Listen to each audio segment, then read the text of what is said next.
Salam aleykum əziz müsəlmanlar. Keçən dərsdə biz Qurandakı müqatta hərflər barədə danışdıq. Bu gün isə mövcud silsilədə nəhayət sonuncu dərsimizi keçirik.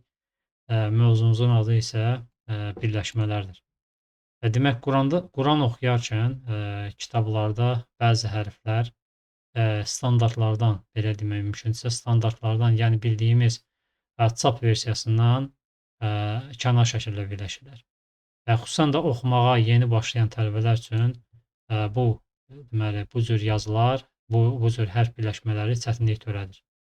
Ona görə də bunu ayrıca dərs formasına salıb keçməyi qərar aldım. İlk əvvəl onu deyim ki, buradakı gətirəcəyimiz formalar bütün Quran çaplarına aid deyil. Müəyyən çaplarda bunu görə bilərsiniz. Başqa çaplarda isə adi öyrəşdiyimiz kimi ola bilər hərflər, yəni birləşmələr. Bundan əlavə biz bu gün bütün qeyri-standart birləşmələrin heç də hamısını gətirməyəcəyik. Sadəcə ən çox rastlanan formaları keçib mövzu ilə tələbələri tanış etməyə çalışacağıq Allahın izni ilə. Elə isə mövzunu uzatmadan keçək misallara. Demək, bu sözə baxaq əvvəlcə. Məsələn, bu sözün oxunuşu belə olacaq. Yuxadi'unə. Əslində normal şəkildə belə deyək, bu şəkildə yazılmalıdır. Lakin buradakı yu hərfi gördüyümüz kimi əks tərəfə yazılıb. Baxın bu şəkildə. Bunu indi yazılı şəkildə də göstərdim. Necə olubdur bu? Demək, baxın buradakı yuxadi'unə sözündə y hərfi sanki tərsinə çevrilib, yəni belə yazılmış hərfi əksinə güzgü, yəni güzgü effekti kimi bu şəkildə yazıblar. Y hərfinin nöqtələrini aşağı qoyublar və bu x hərfinin üzərinə çıxardıblar. X hərfi budur. Baxın belə. Həmən bunu gətiriblər, bunun üzərinə çıxardıblar. Baxın bu şəkildə. Yuxa. Gördüyünüz kimi yuxa. Yuxadi'unə. Arxası məlum məsələdir. Ona görə də o tərəfini izah etməyə ehtiyac görmürəm. İndi isə keçək növbəti misala. Eyni şəkildə, yəni buna oxşar şəkildə çox hərflər var. Məsələn, y-nın yerinə məsələn üçün b qoyurlar. Bunda məsələn üçün x-nın yerinə cim olur. Məsələn, bu şəkildə olarsa, yenə də bu b hərfi olur, bu isə cim hərfi olur. İndi bir neçə misalı göstərdikdən sonra düşünürəm ki, sizin üçün aydın olacaq inşallah. Digər misala baxaq. Məsələn, gördüyümüz kimi. Burada yazılıbdır n, ə, nə. Bu isə h hərfidir. Yəni n hərfini gətirib çıxardıblar h hərfinin üzərinə. Olub nəhnu. Əslində alsa olmalıydı bu şəkildə. Normal şəkildə deyək. Lakin deməli n hərfini güzgü effekti yaradaraq, yəni belə yox, güzgü effekti olaraq əksinə yazılıb, bax belə nöqtəsi qoyulub və h hərfinin üzərinə çıxarılıb. Bu da h hərfidir. Bunun üzərinə çıxarılıb və bu şəkildə də olubdur. Nəhnu. Baxın bu şəkildə olubdur. Bu birləşmə çox yerdə gəlir. H-nin yerinə cim, x ola bilər, b-nin yerinə məsələn nun ola bilər və yaxud da t ola bilər. Başqa cür hərflər ola bilər. Ona görə də əsas odur ki, bunu deməli öyrəşmək lazımdır ilkin şəkildə. Ondan sonra digər hərflərdə çətinlik törətməyəcək inşallah. Digər misala baxaq. Məsələn, burada lədir. Lə yazılıbdır. Ləm. Ondan sonra əlif gəlib və uzatma rolunu oynayır. Lə. Ləm hərfi üstə gəlsin. Qanuni şəkildə, baxın bu şəkildə olmalıdır. Lakin belə deyək, müəyyən qədər gözəllik üçün ləni bu formata salıblar. Digər misala baxaq. Məsələn, burada yazılıbdır. Əl. Əvvəlcə burada öz formasına baxaq. Əl-cəhilinə. Baxın. Ləm hərfi burada cim hərfinin üzərinə çıxıbdır. Əlif də öz yerində qalıbdır.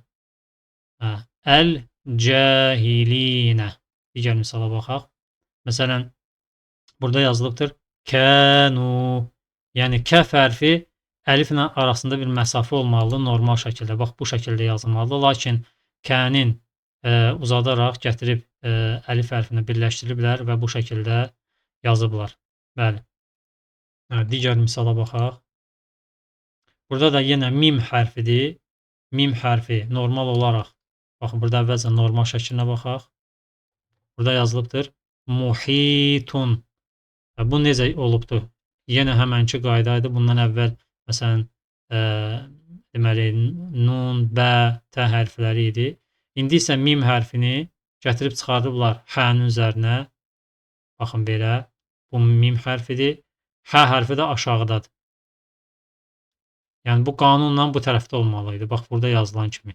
Mim gəlib burada birləşməlidir. Lakin bunu gətirib üstdən birləşdiriblər və arxası da artıq aydındır, eyni şeydir. Burada necə? Burada da eyni. Muhitun, muhitun. Bəli. Növbəti misalımıza baxaq. Burada da əl-əsməə yazılıbdır. Qanuni şəkildə, belə deyək, standart şəkildə olmalıdır belə. Əl-əsməə bu şəkildə olmalıdır. Lakin gördüyümüz kimi burada sin hərfi biraz üstə çıxıbdır. Mim hərfi də belə deyək, yumrusu göstərilməyəcək şəkildə çox belə xırda bir düyün vurulubdur. Mim hərfidir bu. Gördüyünüz kimi. Burada da deməli əslində qalsa burada yazılıbdır. Məmnunin, məmnunin. 2 dənə mim hərfidir. Birini üstə çıxardıblar, o birisini də yenə də buradakı kimi düyün vurublar, balaca olubdur. Məmnunin. Mən sadəcə olaraq burada göstərirəm. Mən düşünürəm ki, tələbələr də baxdıqca gözləri öyrəşəcək. Burada elə bir çətin bir şey yoxdur. Sadəcə olaraq praktika lazımdır. Çoxlu Quran oxuduqca, çoxlu bu cür yazılarla rastlaşdıqca avtomatik insanda qabiliyyət yaranır bunları oxumağa. Çünki bunlar ayrıca dərs kimi heç bir yerdə keçirilmir. Mən sadəcə olaraq tələbələrin bu yazıları oxumaqda çətinlik çəkdiklərini görərək xüsusi ayrıca bir dərs kimi hazırlamışam. Lakin bunları xüsusi bir dərsdə öyrətmirlər adətən. Bəli, burada da yazılıbdır. Əl-hudə. Məsələn, qanuni şəkildə, standart şəkildə belə yazar. Əl-hudə. Burada da hə hərfi gördüyünüz kimi ləm hərfini iç-içə giribdir. Əlif ləmin aşağısına birbaşa hə hərfi yazılıbdır. Və olubdur əl-hudə. Növbəti birləşməmizə baxaq. Burada yazılıbdır. Fəl-muğirati. Qanunla bu şəkildə yazılmalıydı. Ləmin aşağısına düşübdür. Mim hərfi gördüyünüz kimi ayrıca yazılmaq əvəzinə mim gəlib aşağıda qattalanıbdır. Düyün formasındadır. Əl-muğirati. Digər hərflər isə bildiyimiz şəkildə, standart şəkildə yazılıbdır. Növbəti sözdə dad hərfi yenə də hə hərfinin üzərinə çıxıb qanunla bu şəkildə yazılmalıydı. Adi standart yazıda. Vəduhəhə. Bax bu şəkildə. Lakin burada hənin üzərinə çıxıbdır dad hərfi. Və olubdur. Vəduhəhə. Növbəti sözümüzə baxaq. Burada da yenə ta hərfi hənin üzərinə çıxıbdır. Tahəhə. Baxın. Tahəhə. Bəli. Növbəti misalımıza baxaq. Burada deməli 2 dənə hərf, biri yə hərfidir. Bu birincisi. Bunu da bəxtları deməli yazmışdım sizin üçün və göstərmişdim. Qanunla yə hərfi belə yazılmalıdır. Lakin bunu götürüblər güzgü effekti ilə belə ediblər. Və buradakı mimi də bəxtları görmüşdük. Bir neçə yerdə balaca düyün şəklində yazıblar. Və olubdur bu şəkildə. Hətta mən burada daha da aydın yazdım. Bunlar isə götürüb belə ediblər. Yəmlikunə. Yəmlikunə.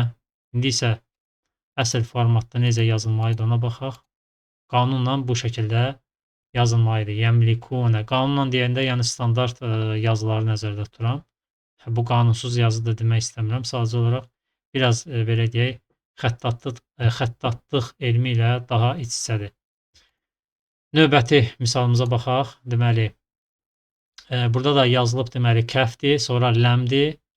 Kəf ləmə birləşibdir. Kəllə. Baxın, qanuni şəkildə, yəni standart şəkildə belə yazılmalı idi. Kəllə, lakin burada da kəf gördüyünüz kimi ləmə yapışıq birləşik şəkildə yazılıbdır. Digər sözə baxaq. Burada da ləmdir, aşağısında da mimdir. Ləmmə, ləmmə. Baxın, ləmmə. Bəli, növbəti sözümüzə baxaq. Burada da yazılıbdır. Və yəxafunə. Baxın, yəxafunə. Yə hərfi aşağıdadır. Hətta deyərdim ki, bu burada olmalıdır. Bu nöqtələrin ikisi biraz da qaçıb o tərəfə olubdur burada. Çünki bu əllə yazılmadır, belə görsənir. Xa hərfi də deməli yənin xa hərfinin üzərinə çıxmasıdır.